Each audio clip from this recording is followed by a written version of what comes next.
بسم اللہ الرحمن الرحیم۔ ظلم پھر ظلم ہے، بڑھتا ہے تو مٹ جاتا ہے، اور خون پھر خون ہے، بہتا ہے تو جم جاتا ہے۔ برادران اسلام، اس کا ایک نمونہ آج بنگلہ دیش میں ہمارے سامنے آ چکا ہے۔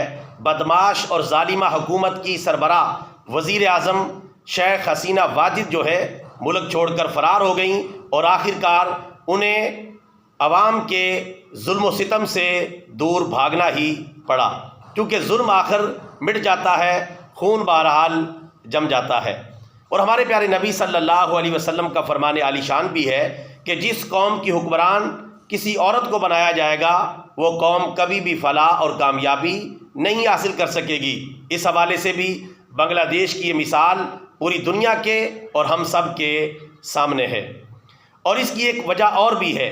امام اہل سنت امام احمد بن حنبل رحمۃ اللہ علیہ فرماتے ہیں کہ علماء کا گوشت بڑا زہریلا ہوتا ہے، جس نے اسے سونگا بیمار پڑ گیا، اور جس نے اسے کھایا وہ موت کے گھاٹ اتر گیا۔ یہ بدمعاش عورت شیخ حسینہ واجد جو ہیں، یہ دیندار طبقے کی، علماء کی، اہل دین کی، اسلام پسندوں کی بہت زیادہ دشمن تھی، جو اسلامی تعلیمات کے نفاذ کا مطالبہ کرتے، جو علماء ملک کے اندر اسلامی نظام کے نفاذ کے حمایتی تھے۔ انہیں چن چن کے قتل کیا جاتا، قید کیا جاتا، انہیں ٹارچر کیا جاتا، ان پر تشدد کیا جاتا۔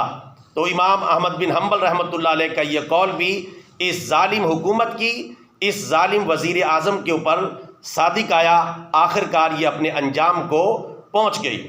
اس کے علاوہ یہاں جو طلباء نے تحریک چلائی، اس میں جو نعرہ اس مزاحمتی تحریک کی علامت بن گیا، وہ یہ نعرہ یہ تھا کہ تم کون، ہم کون، رضاکار رضاکار، ہم کون، تم کون، رضاکار رضاکار۔ یہ نعرہ اس طلباء کی جو مزاحمتی تحریک تھی، اس کی علامت بن گیا۔ اور اس نعرے کا پس منظر یہ ہے کہ یہ ظالم اور بدمعاش حکومت اور اس کی وزیر اعظم شیخ حسینہ واجد جو ہے، اپنے مخالفین کو چن چن کے جب قتل کرواتی یا قید کرواتی یا ٹارچر کرتی، تو ان کو رضاکار کہا جاتا۔ اب رضاکار تو ایک اچھا لفظ ہے، لیکن اس ظالمہ نے اس کو اپنے مذموم مقاصد کے لیے استعمال کیا۔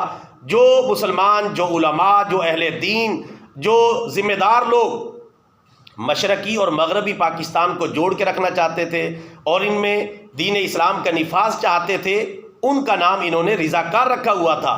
اور رضاکار کو یہ شیخ حسینہ واجد اور اس کے گماشتے لفظ رضاکار کو بطور ہتھیار، بطور دشمنی اور بطور نفرت کے استعمال کرتے تھے، یعنی اپنے مخالفین کے لیے رضاکار رضاکار۔ یہ وہی ہیں جو مشرقی اور مغربی پاکستان کو جوڑ کے رکھنے والے ہیں، یا ان میں نفاذ اسلام چاہتے ہیں، یا بنگلہ دیش میں نفاذ اسلام چاہتے ہیں۔ یعنی بنگلہ دیش بننے سے پہلے یہ لوگ موجود تھے جو مشرقی اور مغربی پاکستان کو جوڑ کے رکھنے کے ہمدرد تھے، اسلام کے نفاذ کے ہمدرد تھے۔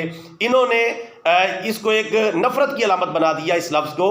وہ چونکہ اپنے آپ کو رضاکار کہتے تھے، تو انہوں نے رضاکار کو نفرت کی علامت بنایا، اور جس کو بھی انہوں نے تشدد کرنا ہوتا ہے، ٹارچر کرنا ہوتا ہے، اسے رضاکار کہہ کے اسے یا تو مار دیا جاتا ہے، یا جیلوں میں قید کر دیا جاتا ہے، یا اس کے اوپر جھوٹے مقدمات دہشت گردی وغیرہ کے جو ہے وہ چلائے جاتے ہیں۔ تو رضاکار رضاکار کہہ کے اب بھی اس کے اندر چونکہ یہ تحریک چلی کوٹا سسٹم کے حوالے سے کہ 56% جو کوٹا سسٹم ہے، یہ نوکریوں کا ان کو دیا جائے گا جنہوں نے بنگلہ دیش کی آزادی کی تحریک میں حصہ لیا۔ پہلے ان کو دیا جاتا تھا، پھر ان کے بیٹوں کو، اب پوتے پوتیوں کو جو ہے وہ حصہ دیا جاتا تھا، اور یہ 56% حصہ رکھا گیا، اور باقی تمام بنگلہ دیشی عوام اور طلباء کے لیے باقی جو کوٹا سسٹم بچتا ہے وہ حصہ رکھا گیا۔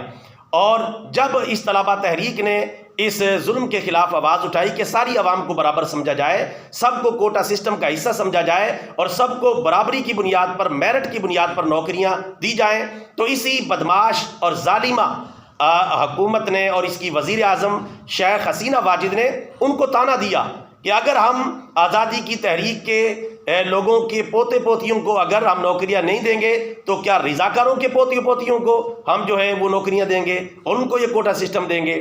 تو یہاں سے یہ معاملہ بھڑکا اور طلباء جو چند افراد تھے پھر بڑھتے بڑھتے یہاں تک پہنچا، ان کا سلوگن یہ بن گیا، نعرہ یہ بن گیا کہ ہم کون تم کون، رضاکار رضاکار. یعنی یہ رضاکار کہتی تھی اپنے مخالفین کو دبانے کے لیے، نفرت کی علامت بنانے کے لیے. انہوں نے اسی نعرے کو اپنا سلوگن بنایا اور اسی نعرے کو لے کر چھا گئے اور بنگلہ دیش کی جو حکومت ہے اس کو گرا دیا اور یہ ظالمہ حکومت وہاں سے بھاگنے پر مجبور ہوئی. آخرکار ظلم و ستم کا بازار گرم ہوا اور طلباء نے یہ نعرہ لگایا کہ ہم کون تم کون، رضاکار رضاکار. یعنی جس سے یہ چڑھتی تھی اس کی چڑ بنا دیا اور چڑ بنا کے جو ہے اس کو جو ہے بھاگنے پر، فرار ہونے پر مجبور کر دیا، کیونکہ اس کو ایک نہ ایک دن بھاگنا ہی تھا کہ بنگلہ دیشی عوام اس سے بہت زیادہ تنگ تھے، اس کے ظلم و ستم کا شکار تھے. یہ اسلام پسندوں کو چن چن کے جو ہے قتل کروا دیتی، قید کروا دیتی اور انہیں نقصان پہنچاتی.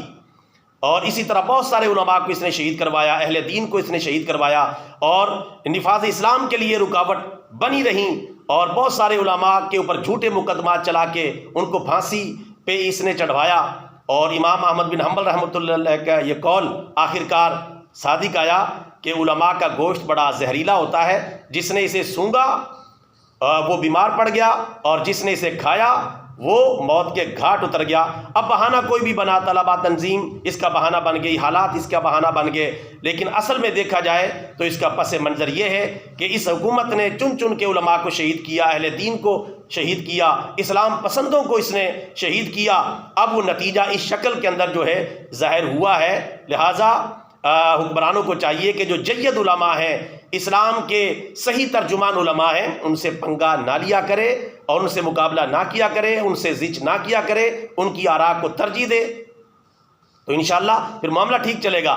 اگر علماء کو اس طرح ٹارچر کیا جائے گا اور ایسے خیر خواہ علماء کو بھی جو ہے وہ اپنی جو ہے تان و تشنیع کا نشانہ بنایا جائے گا تو پھر انجام وہی ہوگا جو اس ظالمہ اور بدماش عورت کی حکومت کا ہوا، آخرکار فرار ہونے پر مجبور ہو گئی. ہم امید کرتے ہیں کہ ہمارے پاکستان کے حکمران بھی اس سے عبرت حاصل کریں گے اور صحیح راستے پر اپنے آپ کو چلانے کے لیے تیار کریں گے، ورنہ ان کا انجام بھی کبھی نہ کبھی اس سے زیادہ مختلف نہیں ہوگا. اللہ تعالیٰ عقل سلیم عطا فرمائے. آمین. وما علینا الا البلاغ المبین.